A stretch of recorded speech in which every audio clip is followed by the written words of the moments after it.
अध्यक्ष महोदय, शिक्षा सेवक एवं तालीमी मरकज के कर्मी लगातार 15 वर्षों से पठन पाठन के साथ साथ अन्य सरकारी कार्यों को करते आ रहे हैं, जो संतोषप्रद है।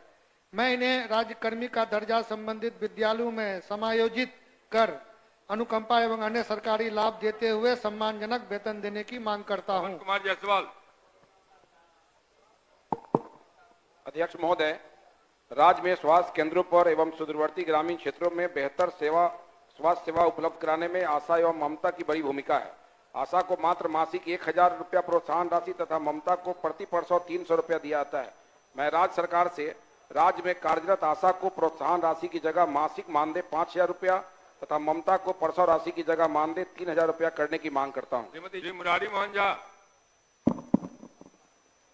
माननीय अध्यक्ष महोदय, राज्य के 38 जिला के 55,000 जन वितरण विक्रेता के लंबित 8 सूत्री मांग को पूरा करने एवं राज्य खाद्य निगम के गोदाम से नेट वेट में खाद्यान्न देने हेतु सदन के माध्यम से सरकार से मांग करता हूं। श्री अनिल कुमार। माननीय अध्यक्ष महोदय, बिहार सरकार के द्वारा संचालित दलित, महादलित, अल्पसंख्यक एवं अति पिछड़ा वर्ग विद्यालय में समायोजन कर राज्यकर्मी के दर्जा का मांग सरकार से करता हूं। श्रीमती रश्मि वर्मा। माननीय अध्यक्ष महोदय, नरकटियागंज अनुमंडल व्यवहार न्यायालय एवं रजिस्ट्री ऑफिस में वकालत खाना में कातिब के लिए हॉल नहीं है, जिससे अधिवक्ताओं और मुवक्किल को बाहर झोपड़ी में बैठकर कोर्ट का कार्य करना पड़ता है। मैं सदन के माध्यम से नरकटियागंज कोर्ट एवं रजिस्ट्री ऑफिस में अधिक क्षमता का आधुनिक भवन निर्माण कराने की सरकार से मांग करती हूँ। श्री विजय कुमार।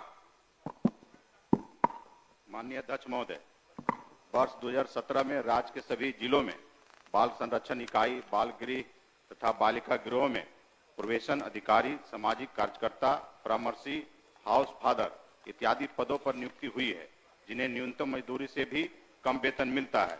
अतः कार्यरत सभी कर्मियों को वेतन मानदेय को पुनरीक्षित करने की सरकार से मांग करता हूं। श्री अजय कुमार, पढ़िए अपनी सूचना। अध्यक्ष महोदय, राज्य के सरकारी विभागों में राज्य कर्मियों को अपने पद के अनुसार उसे 7वें वेतन आयोग के तहत मूल वेतन के साथ ग्रेड पे दिया जा रहा है और लेवल भी निर्धारित है, जबकि बीपीएससी टीआर1, बीपीएससी पीआर2, बीपीएससी टीआर3 द्वारा चयनित अध्यापक एवं सक्षमता पास विशिष्ट शिक्षकों को का ना ही ग्रेड पे निर्धारित किया गया है और ना ही लेवल तय किया गया है। सिर्फ नियोजन के तहत वर्ग 1 से 5 के अध्यापकों को एवं विशिष्ट शिक्षकों को 25,000, वर्ग 6 से 8 के अध्यापक को 28,000, वर्ग 9 से 10 के अध्यापक एवं विशिष्ट शिक्षकों को 31,000, वर्ग 11 से 12 के अध्यापक एवं विशिष्ट शिक्षकों को 32,000 रुपया मूल वेतन दिया जा रहा है, जो 7वें वेतन आयोग से बिल्कुल अलग है, जिसके कारण भविष्य में अध्यापक एवं विशिष्ट अध्यापकों को 8वें वेतन आयोग के लाभ से वंचित रहना पड़ सकता है, जबकि उक्त शिक्षकों को भी राज्यकर्मी का दर्जा प्राप्त है। अतः उक्त शिक्षकों के हित में पद के अनुसार शिक्षकों को ग्रेड पे तथा लेवल निर्धारित करने हेतु हम सदन के माध्यम से सरकार का ध्यान आकृष्ट कराते हैं। माननीय मंत्री शिक्षा विभाग। अध्यक्ष महोदय, वस्तु स्थिति यह है कि पंचायती राज संस्थाओं एवं नगर निकाय संस्थाओं द्वारा नियुक्त शिक्षकों को समान कार्य के बदले समान वेतन देने से संबंधित माननीय सर्वोच्च न्यायालय में दायर SLP-C संख्या 20/2018 बिहार सरकार एवं अन्य बनाम बिहार माध्यमिक शिक्षक संघर्ष समिति एवं अन्य के साथ दिनांक 10/5/2019 को पारित आदेश, जिसमें माननीय उच्च न्यायालय के द्वारा समान कार्य के बदले समान वेतन देने हेतु पारित आदेश को निरस्त कर दिया गया है।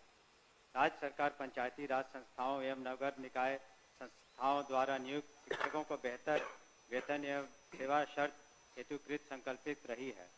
राज्य सरकार ने सहानुभूतिपूर्वक इन शिक्षकों को 1/9/2020 से ईपीएफ योजना, जिसमें राज्य सरकार के द्वारा लगभग 5% अंशदान दिया गया है, से आच्छादित करते हुए दिनांक 1/4/2021 से 15% का वेतन वृद्धि किया गया। पुनः राज्य सरकार द्वारा स्थानीय निकाय शिक्षकों को बेहतर सेवा शर्त एवं वेतन प्राप्त हो के परिप्रेक्ष्य में बिहार विद्यालय विशिष्ट शिक्षा नियमावली 2023 अधिसूचित किया गया। नए शिक्षकों के नियुक्ति हेतु बिहार राज्य विद्यालय अध्यापक नियुक्ति, स्थानांतरण, अनुशासनिक कार्रवाई एवं सेवा शर्त नियमावली 2023 अधिसूचित किया गया। सरकार द्वारा इन दोनों नियमावली से नया पद सृजित किया गया।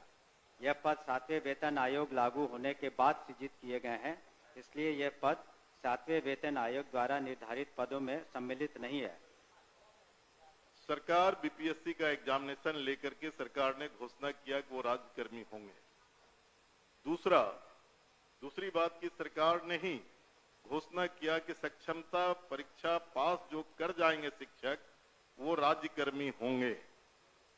तो जब राज्यकर्मी होंगे तब फिर क्या औचित्य है कि आप उसको 7वें वेतन के लाभ से अलग रखेंगे, उस श्रेणी में नहीं रखेंगे?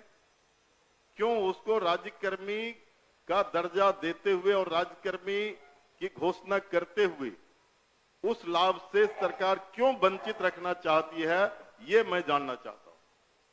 माननीय मंत्री। अध्यक्ष महोदय, इसमें जो विचार विमर्श किया गया वित्त विभाग से, ऐसी बात नहीं है कि सहानुभूति तो पूरी रखी गई। एक और आंकड़ा मैं पढ़ना चाहूंगा सदन के सामने। वर्ष 2003 में जो नियुक्त प्रशिक्षित शिक्षा मित्र थे, प्रारंभ में उनका नियत वेतन प्रति माह था 1500, जो वर्तमान सकल वेतन प्रति माह हो गया 31,340। वर्ष 2006 में नियुक्त पंचायत प्रखंड नगर शिक्षक थे 5000, उनका वर्तमान सकल वेतन प्रति माह हो गया 29,410।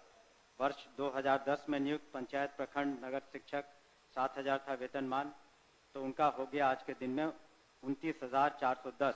वर्ष 2013 में नियुक्त पंचायत प्रखंड नगर शिक्षक 10,000 थे, उनका आज के दिन में 29,410 सकल वेतन प्रति माह हुआ।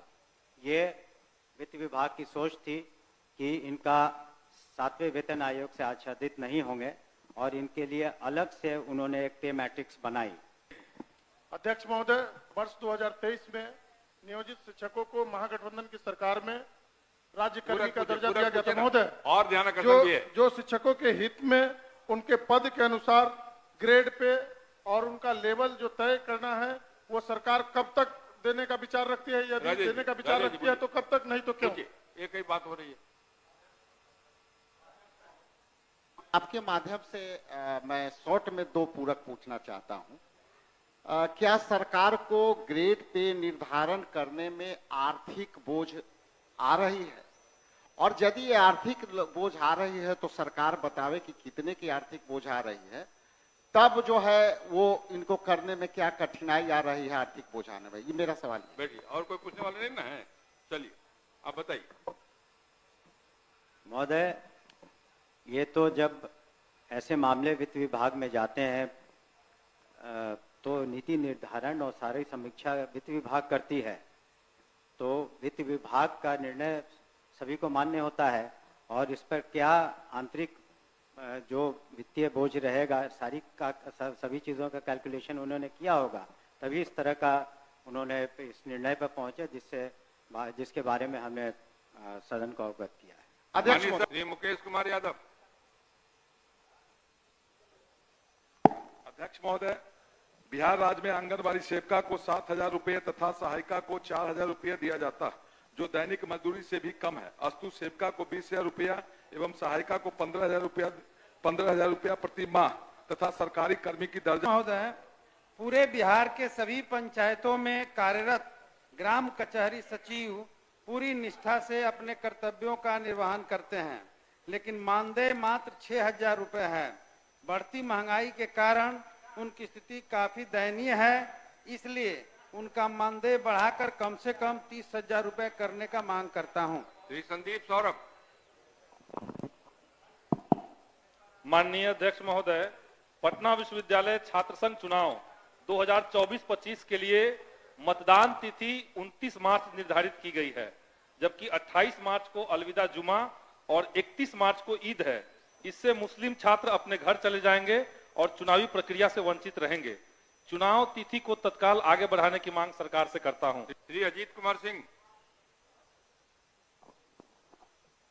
माननीय अध्यक्ष महोदय, राज्य के बिजली कंपनी में वर्षों से कार्यरत सैकड़ों मानव बल अपनी जान गंवा चुके हैं तथा सैकड़ों विकलांग होकर अपना जीवन बदतर स्थिति में गुजार रहे हैं। सभी मानव बलों की सेवा स्थायी करने, मृत्यु होने पर मुआवजा देने तथा प्रति माह 30,000 रुपए वेतनमान देने की मांग सरकार से करता हूं। श्री सुनील मणि तिवारी।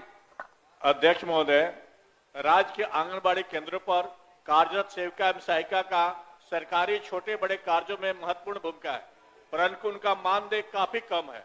अतः मैं सरकार से सभी सेविका सहायिका को सरकारी कर्मी का दर्जा, अनुकंपा, पेंशन, सेविका को 18,000 एवं सहायिका को 12,000 मानदेय देने के साथ साथ पोषाहार में वृद्धि करने की मांग करता हूं। श्री वीरेंद्र प्रसाद गुप्ता। माननीय अध्यक्ष महोदय, राज्य में लोहिया स्वच्छ बिहार अभियान के तहत कार्यरत स्वच्छता पर्यवेक्षक का मानदेय 20,000 रुपया और स्वच्छता कर्मियों का मानदेय 12,000 रुपया प्रति माह करने के साथ उनका सेवा काल 60 वर्षों का करने की मांग करता हूं।